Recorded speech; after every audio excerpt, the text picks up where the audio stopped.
Hello and welcome to Background Briefing, available 24/7 at backgroundbriefing.org. I'm Ian Masters, and today we'll examine a number of stories and issues in the news. We'll begin with Trump and Vance complaining the Europeans aren't racist enough, wanting them to expel all the Muslims, just as he is expelling all the brown-skinned immigrants and minorities as fast as Stephen Miller can push ICE to meet his quotas. We'll assess Trump's national security strategy that accuses Europe of civilizational erasure, while here at home Trump is pursuing democratic erasure, and speak with Charles Kupchan, who was Director for European Affairs on the National Security Council during the Clinton administration. He is now a professor of international affairs at Georgetown University School of Foreign Service and spent the last 3 years of the Obama administration as special assistant to President Obama for national security. He's the author of Power in Transition, The Peaceful Change of International Order, and How Enemies Become Friends, The Sources of Stable Peace, and his latest book, Isolationism, A History of America's Efforts to Shield Itself from the World. Then we'll look into why the Democrats lost the last election and what they must do to win the next one, and speak with Sam Rosenthal, the political director at Roots Action, who serves on the Democratic Socialists of America's National Electoral Committee. He was formerly the political director at Our Revolution, and he has a new report at Roots Action, How Democrats Lost the White House. Then finally, we'll speak with a Gen Z organizer, Jazz Brisack, the organizing director of the Inside Organizer School, which they co-founded in 2018 to train non-union workers and salts to unionize their workplace.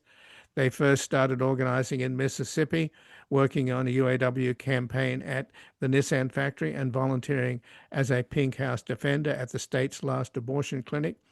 After spending 1 year at Oxford as a Rhodes Scholar, Jazz got a job as a barista at the Elmwood Starbucks in Buffalo, New York, becoming a founding member of the Starbucks Workers United and helping organize the first unionized Starbucks in the United States. As the organizing director for Workers United in upstate New York and Vermont, they subsequently worked with organizing committees at companies ranging from Ben & Jerry's to Tesla. Jazz is the author of the new book, Get on the Job and Organize, Standing Up for a Better Workplace and a Better World. And before we begin, for over a decade, we have warned that Trump is both a criminal and likely a traitor, not to mention he's mentally unstable, egomaniacal, woefully ignorant, wildly incompetent, insatiably greedy, and corrupt. Now it should be clear to all that his chaotic misrule must be ended as soon as possible, and until that happens, Background Briefing will continue to investigate and expose MAGA criminality and cruelty. But more importantly, explore strategies and popular movements to bring about regime change as quickly as possible to restore democracy and civility and stop the systematic destruction of the United States at home and its standing abroad. To help sustain us with public broadcasting and freedom of the press itself under assault as Trump's billionaire buddies buy up the mainstream media, you can make a tax-deductible donation to our nonprofit foundation, the Public Truth Media Foundation, at publictruthmedia.org or at backgroundbriefing.org/donate. And thank you.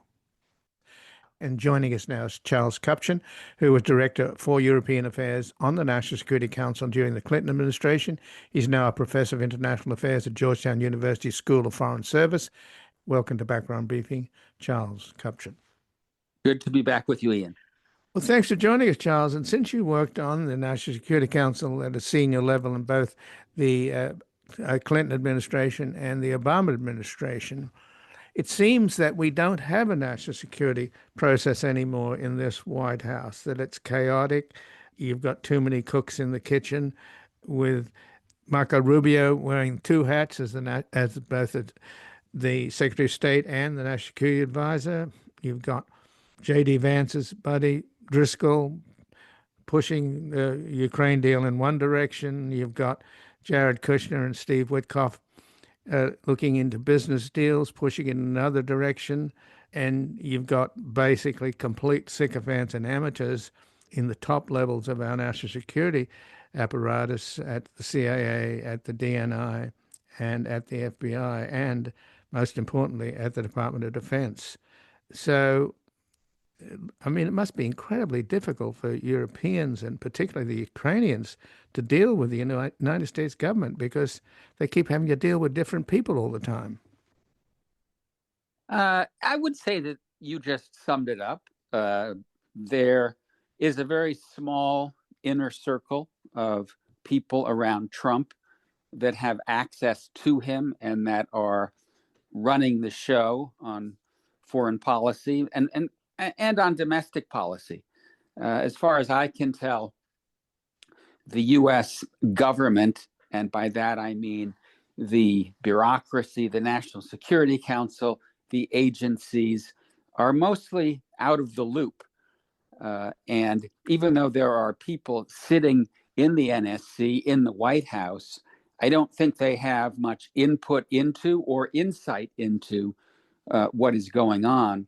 And when it comes to the big foreign policy issues of the day, it really is Mr. Witkoff, Mr. Kushner, Mr. Rubio that are running it. I think Hegseth, the Secretary of War, as he calls himself, is increasingly isolated. He's had some difficult days because of the boat strikes and other issues.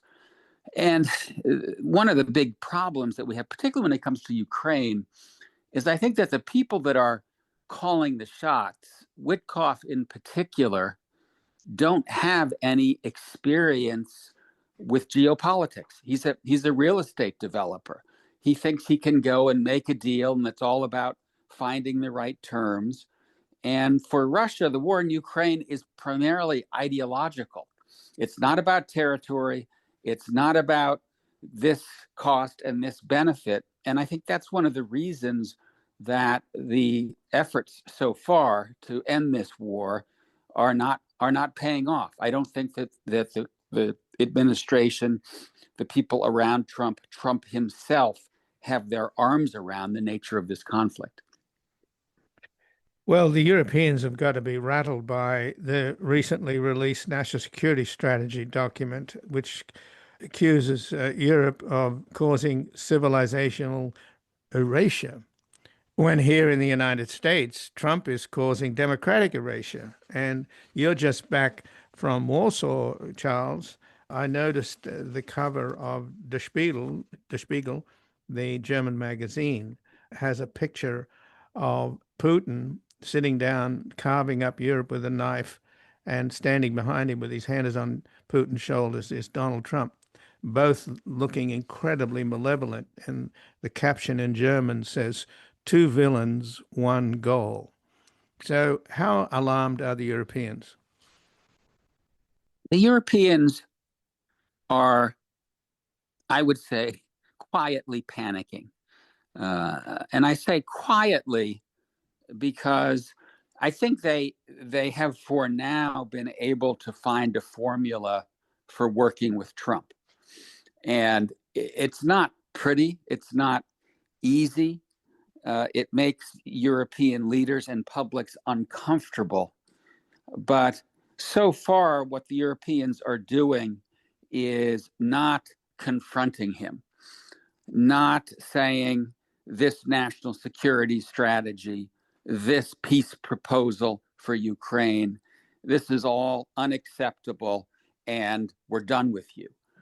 They would have cause to say that, but what they're doing is, I think, realizing that the costs of doing that, of walking away from Trump, are too high.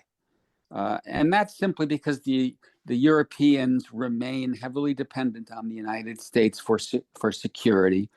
And I think what they're doing is holding their nose and trying to keep Trump on side, instead of saying that the peace plan is really a capitulation plan. They're saying, well, this is a good start. Thank you for trying. Now let's roll up our sleeves and see if we can amend this in a way that Ukraine and we, the Europeans, can live with.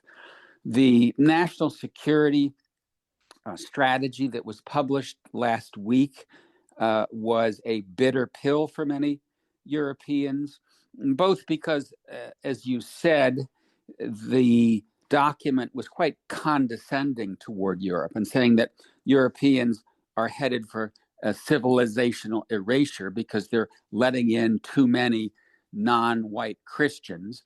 There's a kind of attitude toward immigration in Europe that is quite similar to the Trump administration's attitude toward immigrants here, which is get them out. They are polluting our body politic. But I also think that you can see in that national security strategy something that the Europeans can hold on to, in the sense that on the one hand, it starts off by saying, we're going back to the Monroe Doctrine. We're a hemispheric power, no longer a global power, no longer the atlas that shoulders all problems around the world. But then if you get down to the second half of the document, the administration says, well, we're going to keep a stable balance of power in Asia. Europe is strategically vital. And so you get the sense that there are competing positions inside the Trump administration, which there are. And so at least for now, the Europeans are playing the long game, waiting out Trump and hoping that they can survive the next 3 years, in the hope that once Trump leaves office, something that looks more normal will take shape in the United States. Well, good luck with that. J.D. Vance is even more hostile to Europe, given what he said at the Munich Security Conference back in February. But given that Trump has been talking about Europe as decaying and as being weak, is there something to what you were just talking about? In other words, trying to be nice to him and treating him like a 9-year-old about to have a tantrum. Maybe it makes more sense for them to stand up to him. Is he calling them weak because they are being weak, and when it comes to him? I mean, on some level, they are weak if by that adjective we mean they're not yet ready to stand on their own 2 feet, and they're not, and that's because for several decades they underinvested in defense. They don't yet have a union that is able to act with unity when it comes to geopolitics and security. The trend lines in Europe, the political trend lines, are not unlike those here.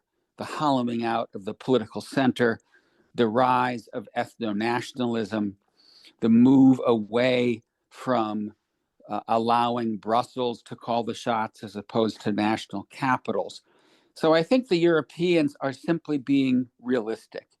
They realize that they need to keep Trump on side, that if he were to completely walk away from Ukraine, that is to say, pull the plug, they would have a hard time providing Ukraine the political, moral, economic, and military support that they need to survive. So I think that the impulse to stand up to the bully is there, but the Europeans are, in my mind, justifiably and understandably resisting that impulse to try to keep the United States in Europe and try to keep the United States on Ukraine's side and sober about the threat that Russia poses to Europe. But Trump listed these countries, Britain, France, Germany, Poland, and Sweden, and you were just in Poland, for being destroyed by migration. My understanding is that they've actually been able to absorb a lot. I mean, first of all, they got 4 million refugees from Ukraine that they're taking care of.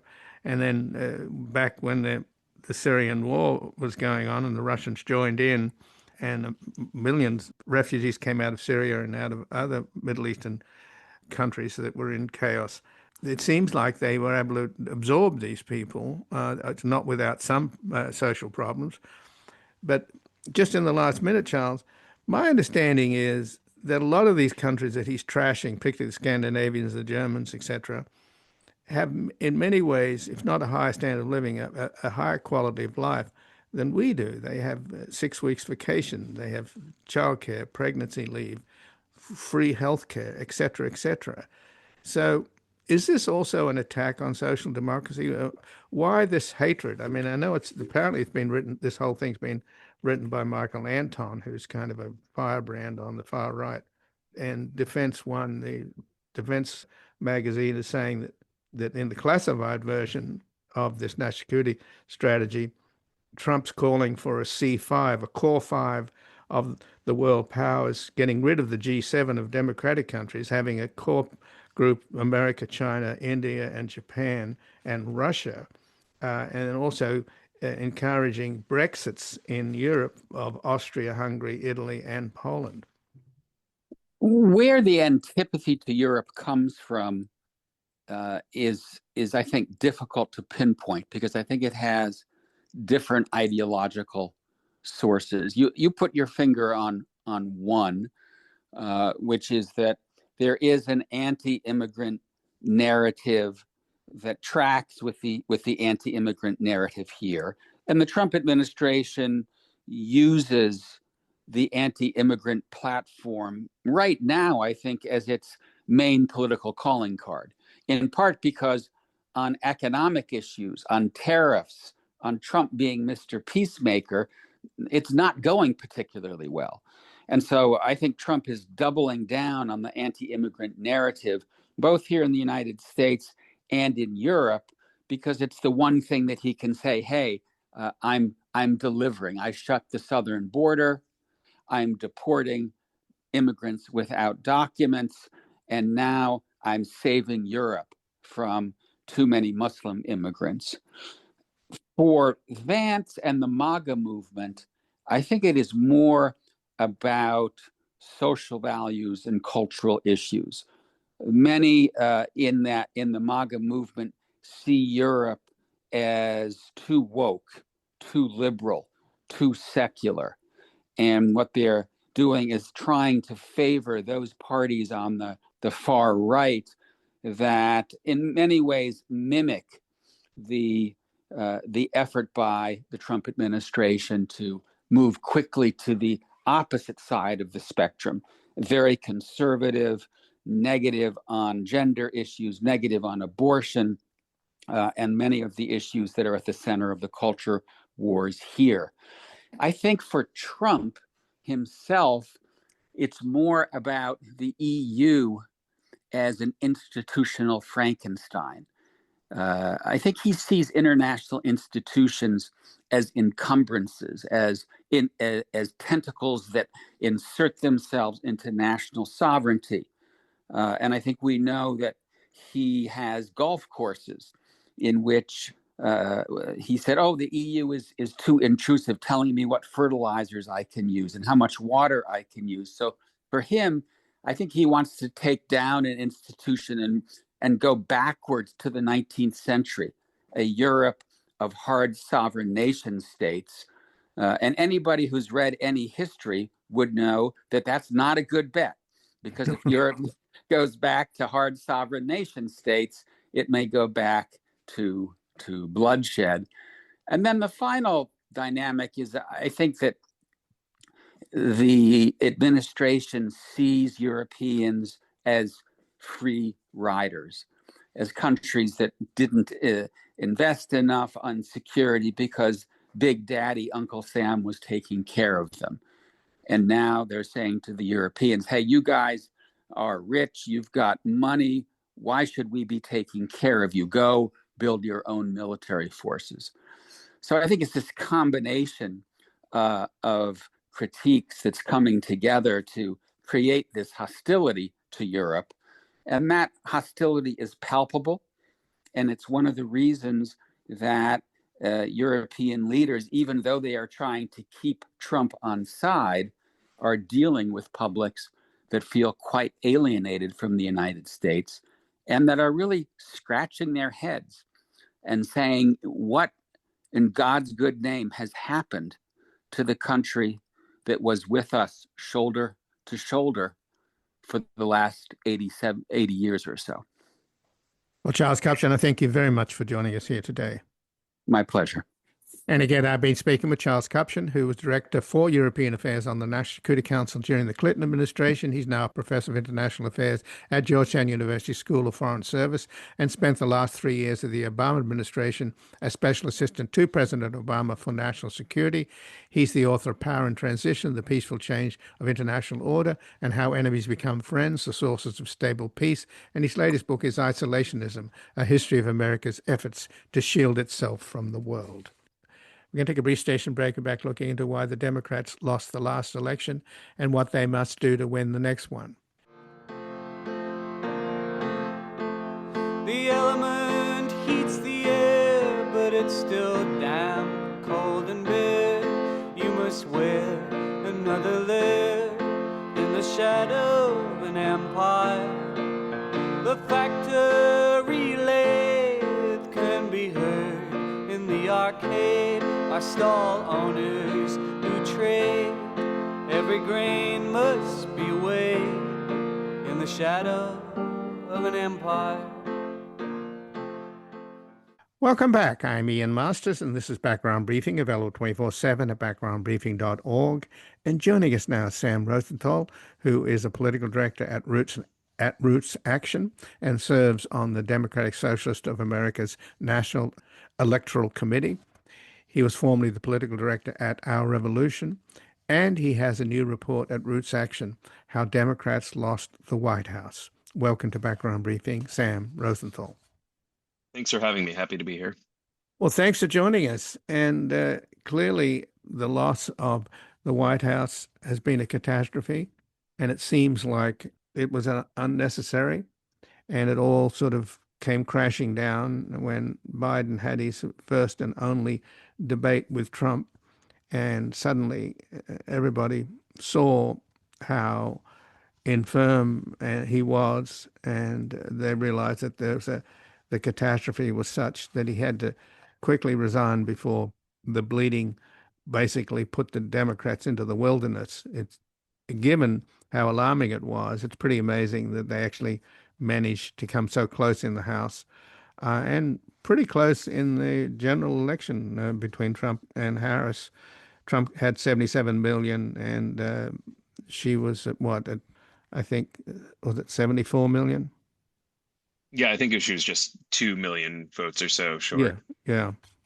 So this is an enduring tragedy, right? Joe Biden, in spite of the fact that he had a very successful 4 years, is being relegated into history. And of course, Trump keeps dumping on him all the time as though he blames him for everything, even though Trump is actually the president.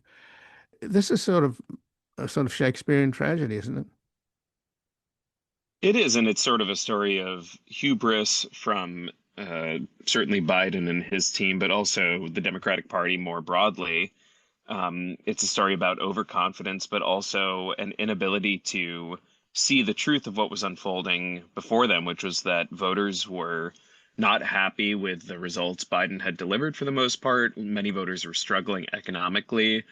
Biden made a series of very unpopular foreign policy decisions, especially his ardent backing of Israel as they waged a genocide in Gaza. And then finally, there was just an inability by the party to pivot once it became clear that they were headed for disaster. They pivoted too late and, really didn't give Kamala Harris enough time to mount a real presidential campaign. So what is the point then of this report? Because we can lick our wounds, but we have to save democracy, right? In the midterms coming up a year from now.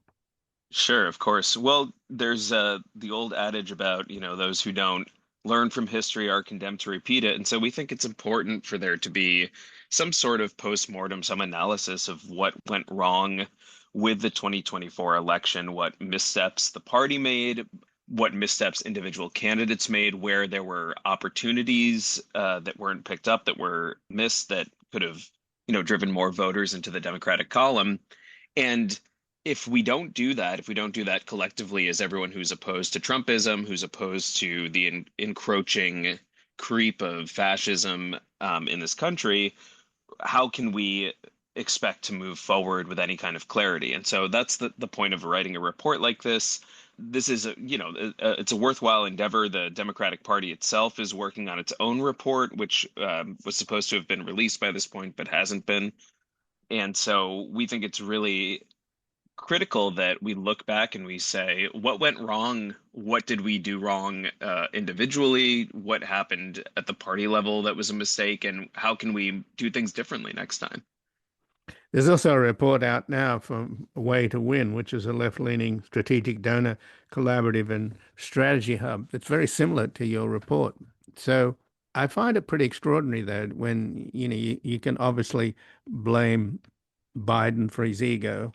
He was able apparently to do the job of president, but not run a campaign at the same time. He just didn't have the energy and the bandwidth. But Hmm.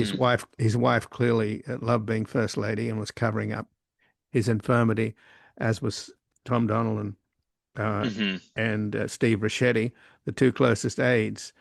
But I think a similar thing's happening in the Trump White House, and he's visibly losing it before our eyes. He's falling asleep. He's looking tired, and he drones on, and he watches TV all day, and it's a completely dysfunctional White House with a bunch of useless, incompetent sycophants in some of the key positions, particularly in the national security arena. So, I mean, if you go back in history, because President Wilson had a stroke and his wife ran the country for a while.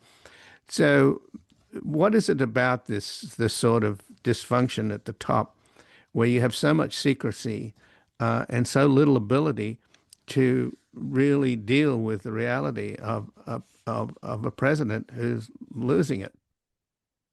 Well, yeah, first let me just go back to something you said, which is that, the Way to Win report is a similar effort to the one we've undertaken here, but we come to very different conclusions. The Way to Win and its backers are sort of much more in the corporatist vein of the party. So I just want to clarify a little bit that we have very different conclusions about how to move forward. But to speak to your question, I think that it's really important to remember, and it's not always obvious from the outside, that each elected, whether they be president, a member of Congress, mayor of a small town, there's a whole coterie of people who benefit materially from being sort of tied to that person. And you talk about Joe Biden's wife, Jill Biden, I think was both maybe enjoyed being first lady, but also was very protective of Biden. But he also had this whole court sort of advisors and people who had spent decades in some cases investing with Joe Biden. And so keeping him in the presidency was important for them. It was important for their bottom line. It was important for their access to power. And I think the same is true with the Trump White House. You have, as you call them, sycophants. I agree with that assessment. A group of people who really, really need Donald Trump to stay in the White House, or need, the next person who runs for president in the Republican Party to be someone who they can, whose ship they can jump over to, because otherwise these people lose their paycheck, they lose access to the levers of power, and all of those people are going to cling as much as they can to power. So it's very much in their interest to cover up infirmity, dysfunction, anything that would be a vulnerability if it were to come to light to the broader public. And I think it just speaks to the kind of institutional rot that we're suffering from in this country, and also what happens when you let a consultant class run politics in the country for such a long time. These are people who are not operating in the best interest of your average voter, but are operating in their own personal best interests. And it's, we can see the effects of that and how it's sort of deteriorated the state of American politics. And there is, of course, the 25th Amendment, and there is J.D. Vance waiting in the wings. But if he becomes president, and it may happen soon, he won't have much support because he has very little appeal. He's the guy that has to initiate the 25th Amendment, right? Right. It's a strange situation. Unlikely. Yeah, where the beneficiary is the one that has to. It's a bit like Julius Caesar, A.T. Brute, Uh-huh. who puts the knife in. And of course, on the Democratic side with Biden, it took a movie actor, George Clooney, to alert the public about Biden's infirmity. So it's all very, strange, I would say. But let's talk about the real, the points that you bring out in your new study are voter disenchantment, Biden's betrayal, abandoning the working class base, the Gaza effect, and losing young voters. Let's start with voter disenchantment because Harris lost by a whopping 6.8 million votes, those that supported Biden in 2020. So had everybody that voted for Biden in 2020 voted for Harris, it would have been a landslide in the opposite direction. Of course, Trump claims it's a landslide. It really wasn't. That's right. And there's no more critical top line in this report, which, was authored by Christopher Cook and I edited, than those nearly 7 million votes that Harris lost that Biden had in 2020. So that's a catastrophic drop off in voter enthusiasm that for any candidate under any circumstance would be hard to recover from. That it was a candidate who also had almost no time. She had, just over 100 days to mount a presidential campaign, only exacerbated what was already a significant drop in voter enthusiasm. And so the conclusions that this report comes to are that voters saw very little reason to vote for Kamala Harris. They saw very little reason to support the Democratic Party. And you see a lot of those votes were lost not in swing states, not in purple districts, but they were actually lost in areas that are traditionally Democratic strongholds. So urban centers, places with a lot of young people, a lot of non-white voters are the places where Harris lost votes. And that really speaks to an inability to drive out the base and an inability to speak to people who generally would come out and support the Democrats, but just did not come out and vote. It's not so much that they voted for Donald Trump or they voted for a different candidate. It's that they just did not feel enthusiastic enough to get off their couch. And so in places like Michigan, where you have a swing state with a big city, Detroit, where there are a lot of Democratic votes to be mined, and a city like Detroit is critical to winning Michigan overall for Democrats, you just didn't see the same level of voter turnout in a city like that. And this happened over and over again all across the country. So we see a major drop in enthusiasm, and we think that's reflective of an inability to speak to what voters felt was ailing them at the time. And we've already dealt with Biden's betrayal, but the next one down is abandoning the working class base. It's worth noting, of course, that Harris spent so much time with Liz Cheney trying to win over a handful of disaffected Republicans. I mean, the Republican Party is a MAGA party. The traditional Republicans are an endangered species, and you're literally looking, you're searching for unicorns, trying to find them. And my understanding was that it was Harris's brother-in-law, married to his sister, who's the lawyer for Uber, was the one that was advising her on moving to win over these very people, which they tried to do at the expense of reaching out to the working class. That's right. Yeah. Tony West, who's an Uber executive, is her brother-in-law. And generally speaking, she had a very sort of friendly, pro-corporate group of policy advisors around her who said, it appears they said that, our voters, our base, they're locked in. They're going to vote for you. So why don't we go out and get those disenchanted Republicans, as you say, get the swing voters who are sort of fiscally moderate, who don't want to hear a lot of talk about populism. They don't want to hear a lot of tax the rich rhetoric.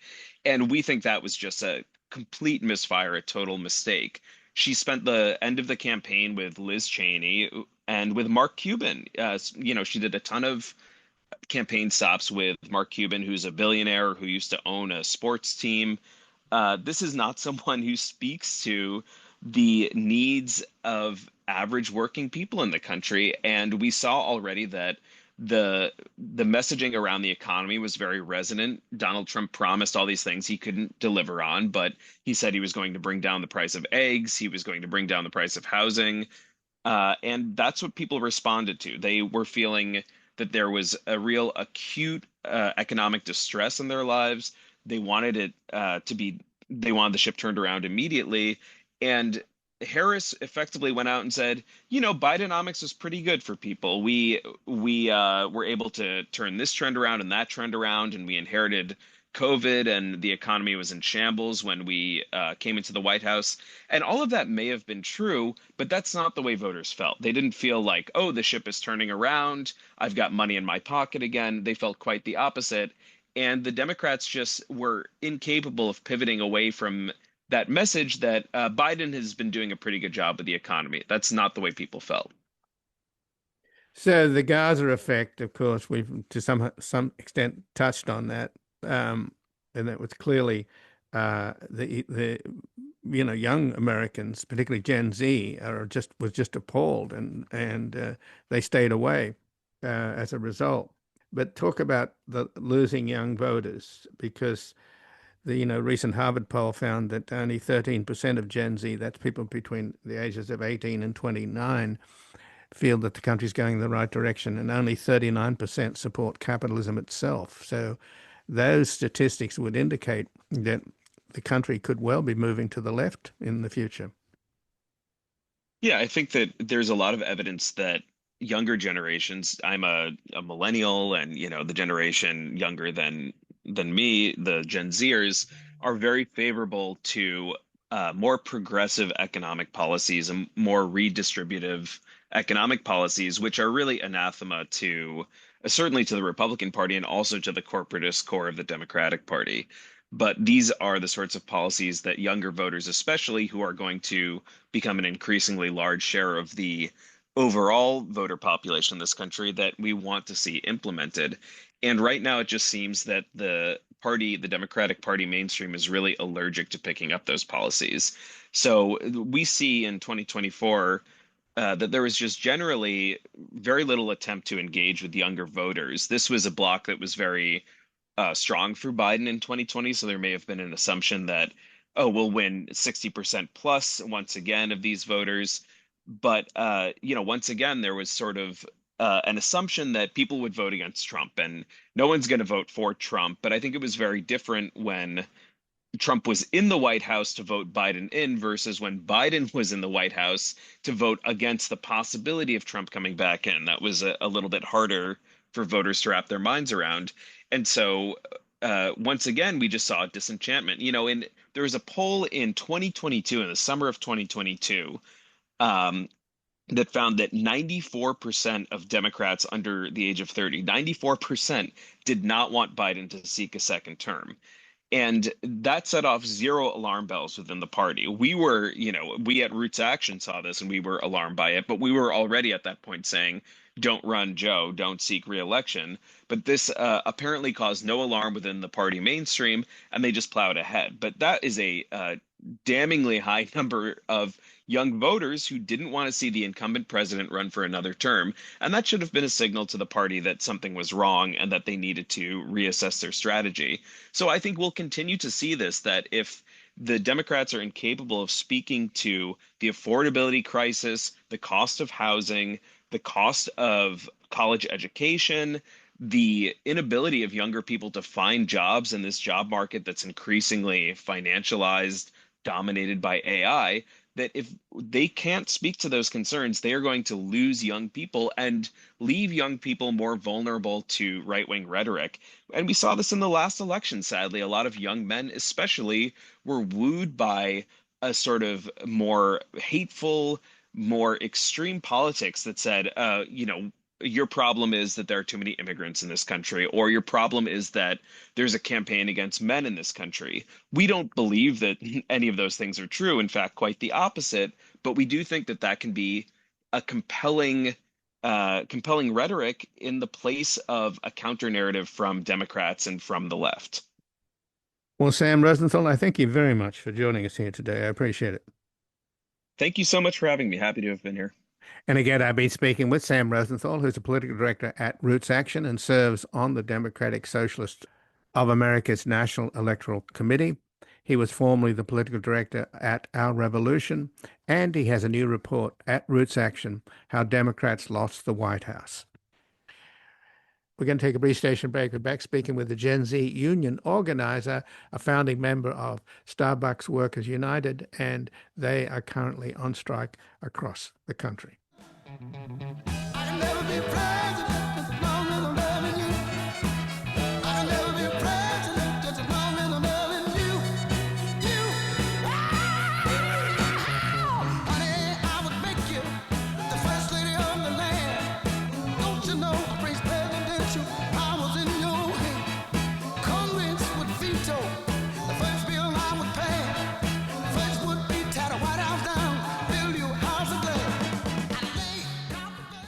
Welcome back. I'm Ian Masters, and this is Background Briefing, available 24/7 at backgroundbriefing.org. And joining us now, Jazz Brisack, who is the organizing director of the Inside Organizer School, which was co-founded in 2018 to train non-union workers and SALTs to unionize their workplace.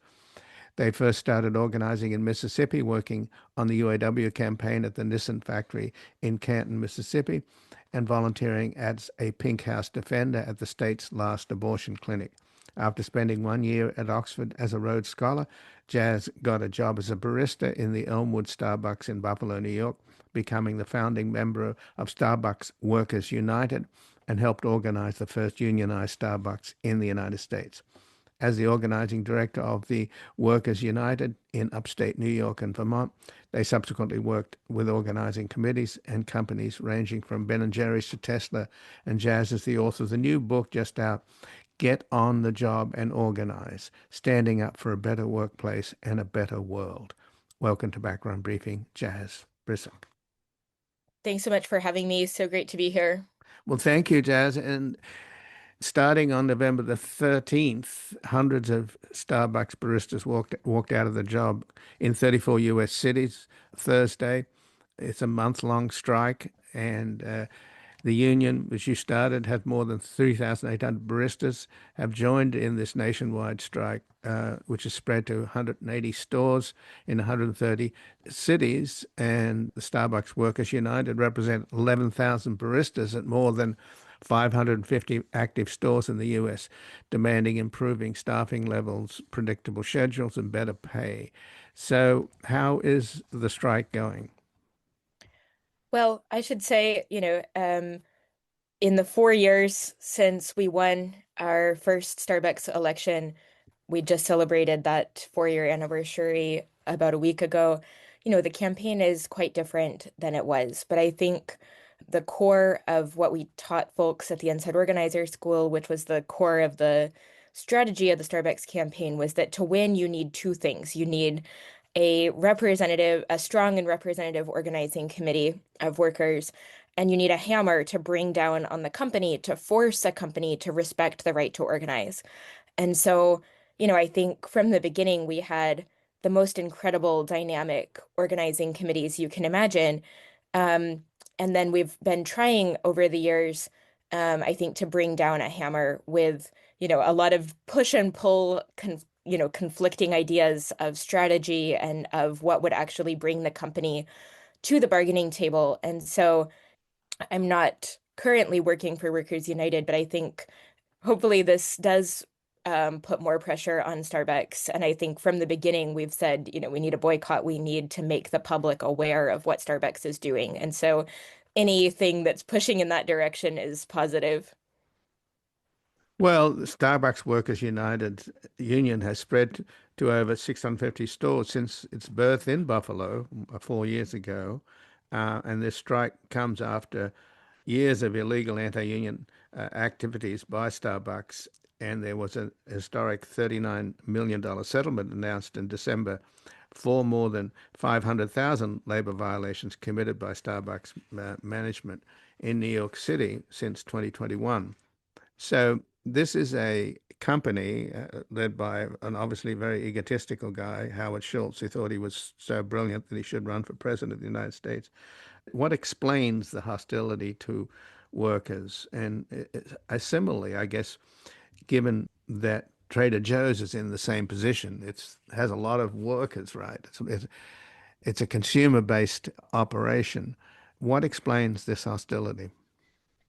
Well, I think for each company, it's perhaps slightly different in terms of what their motivations are. I think most companies are pretty united in doing anything they can possibly do to prevent workers from organizing and having an independent voice and real power in the workplace.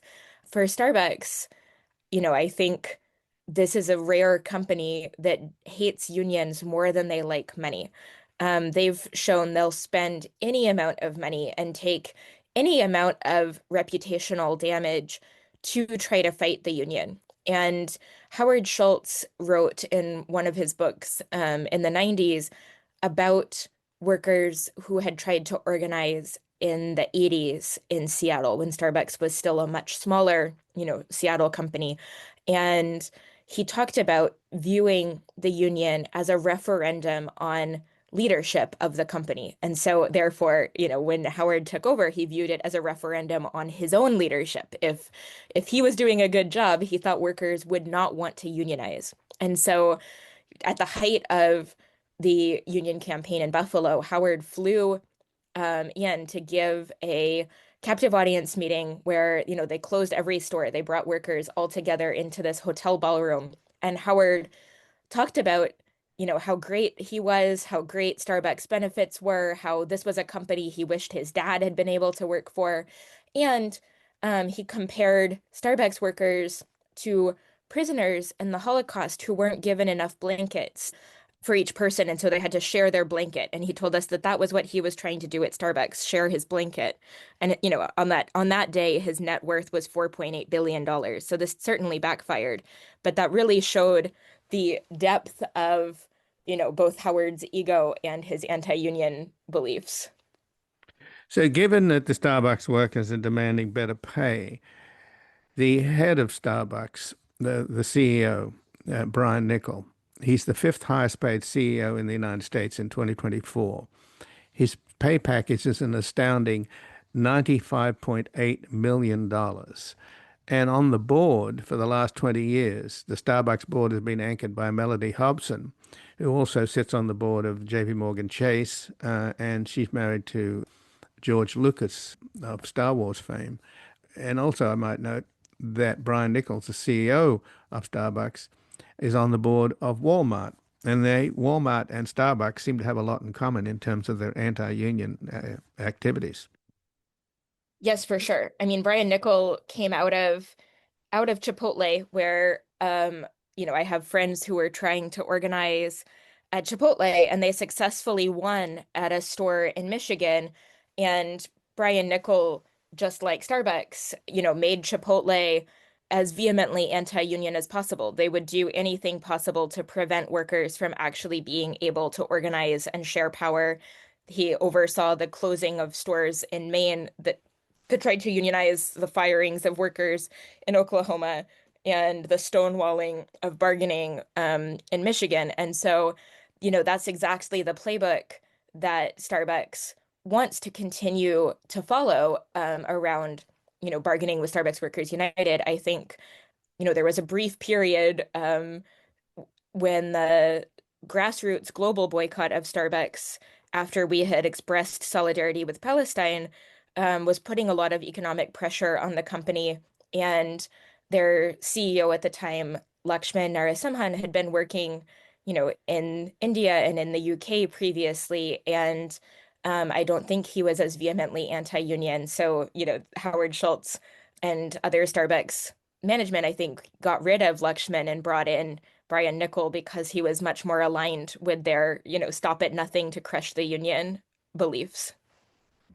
And of course, Nicholas, I mentioned, is on the board of Walmart, and the Walton family own Walmart, and the Yes. Walton family is worth $267 billion. And I take it also you're now working to unionize Tesla. Well, you're not Jazz. And Tesla, of course, they just gave Elon Musk a $1 trillion pay package. Yes, yes. No, I mean, I wrote about the Tesla campaign in Get on the Job and Organize, and I think, that campaign, unfortunately, we had to deal with shortcomings of unions as well that were interested in fighting over jurisdiction, and therefore kind of let Elon Musk get away with everything he was doing. This was before Elon Musk had become, second in command with Doge and everything at the beginning of the Trump administration. And I think, how different things could have been had we been able to organize a union at Tesla and give workers a voice. We've seen the same things that Elon did to federal workers play out earlier at Tesla, with mass firings and, total control. And now I'm working with the UFCW on grocery store organizing. And yeah, I think most companies will do literally everything they can to crush the union, regardless of the industry, regardless of, whether it's actually a strategic business decision. So, Jazz, tell us about how you started at Starbucks as a salt and what a salt is. Yes. So a SALT is a worker who gets a job with the goal of unionizing. And, I grew up in Texas and went to school in Mississippi. I didn't know that unions really still existed. They hadn't been a part of my life growing up. Um, but I was really interested in labor history. I had learned about Eugene Debs and the industrial workers of the world, and I thought, this was the coolest kind of history, the history of workers rising up in solidarity and taking things into their own hands. So at the University of Mississippi, I had a professor who introduced me to his friend, the union organizer, Richard Bensinger, who was working on the Nissan campaign and who became my organizing mentor. And Richard invited me to help with projects like the Inside Organizer School, which he was starting a year after the Nissan campaign ended, where I learned about the tactics of going into a workplace to try to build relationships and make friends and help start a union campaign underground. And the reason that this is so important is that companies that are determined to stop workers from organizing will often act very quickly to fire workers they think are the ringleaders of a union effort, get them out of the workplace. There's, minimal remedies for violating labor law under, US labor law. And when I first started talking to Starbucks workers, one of the main workers in Buffalo who was talking union was fired almost immediately after they started having organizing conversations. So I decided, this was during the pandemic. It was very hard to make organic connections, and the people that we had met were getting fired as soon as they started trying to organize. So I decided to get a job at Starbucks in order to be able to build relationships with workers, in my store, hopefully at stores in other parts of the city, and be able to build relationships that could form the basis of an organizing committee without having so many workers, sort of stick their necks out and face the intense union busting consequences. And you were fired in 2022, right? Along with the Memphis Seven. Yes. Yeah, the Memphis Seven were the first firings in the country. I was fired later that year. And But I mean, Starbucks went on a, sorry, go ahead. I was going to say, describe how you were fired.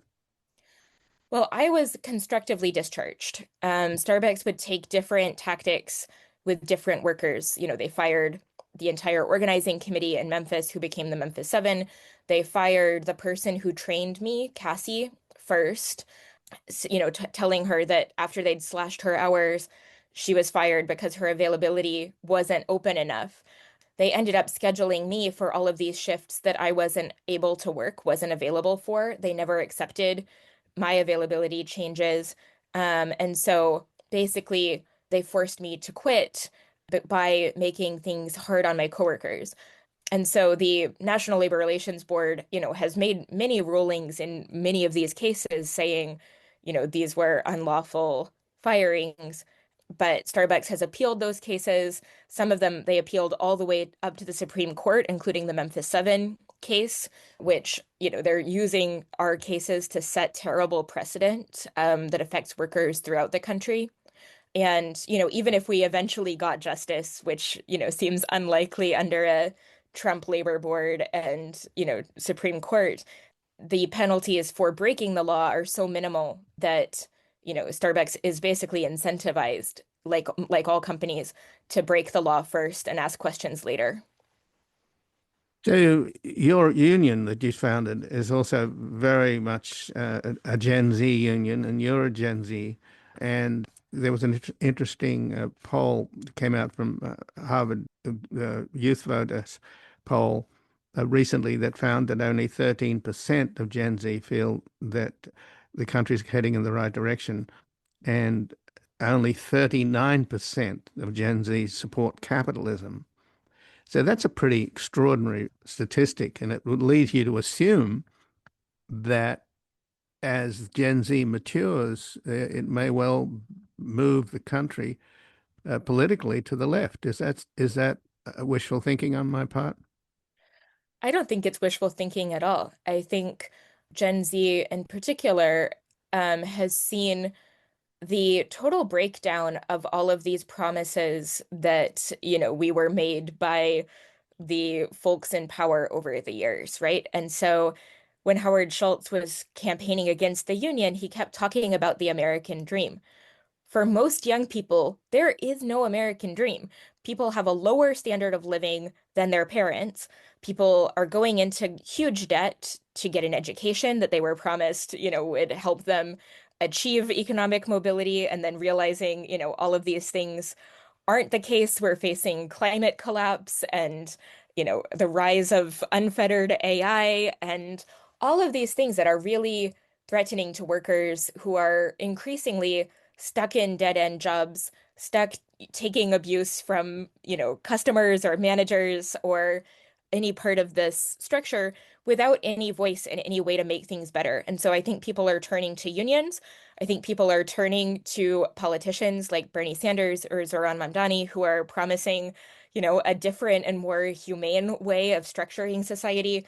I think people aren't falling for propaganda that basically says, oh, well, you have to accept that, billionaires are going to keep making more and more money because the alternative is, scary socialism. I don't think that that's very scary when people are unable to afford to live. So just in the last minute here, Jazz, so is there something you can say to our listeners about why they need your book?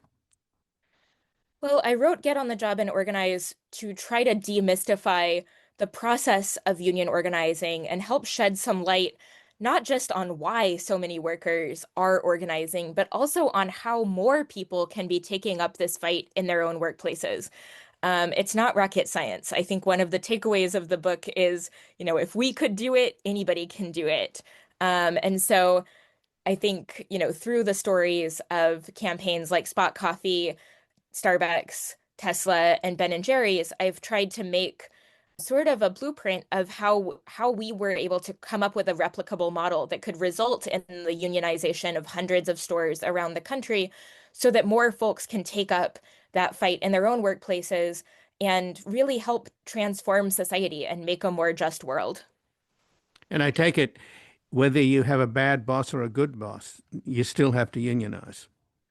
No, exactly. I mean, I think a common misconception is that folks who don't like their jobs are the ones who unionize, and that just isn't accurate. People who don't like their jobs typically quit. People who are putting all of the extra work into unionizing and really passionate about making their jobs better typically love their jobs and just want them to be the best they can be. At my store, we liked our manager, we liked what we did, but we wanted a real voice in the company. And I think that's very true for workers, across industries, across different companies who are unionizing because they're fighting for what they love, in the words of Lexi, one of our Starbucks committee leaders. Well, Jazz Brisack, I thank you so much for joining us here today. Thank you so much for having me. And again, I've been speaking with Jazz Brisack, who is the organizing director of the Inside Organizer School, which was co-founded in 2018 to train non-union workers and SALTs to unionize their workplace. They first started organizing in Mississippi, working on the UAW campaign at the Nissan factory in Canton, Mississippi, and volunteering as a Pink House defender at the state's last abortion clinic. After spending 1 year at Oxford as a Rhodes Scholar, Jazz got a job as a barista in the Elmwood Starbucks in Buffalo, New York, becoming the founding member of Starbucks Workers United, and helped organize the first unionized Starbucks in the United States. As the organizing director of the Workers United in upstate New York and Vermont, they subsequently worked with organizing committees and companies ranging from Ben and Jerry's to Tesla, and Jazz is the author of the new book just out, Get on the Job and Organize, Standing Up for a Better Workplace and a Better World. And this has been Background Briefing. I'm Ian Masters, and I'd like to thank producers Graham Fitzgibbon, Asher Price, and Sasha Linden-Cohen.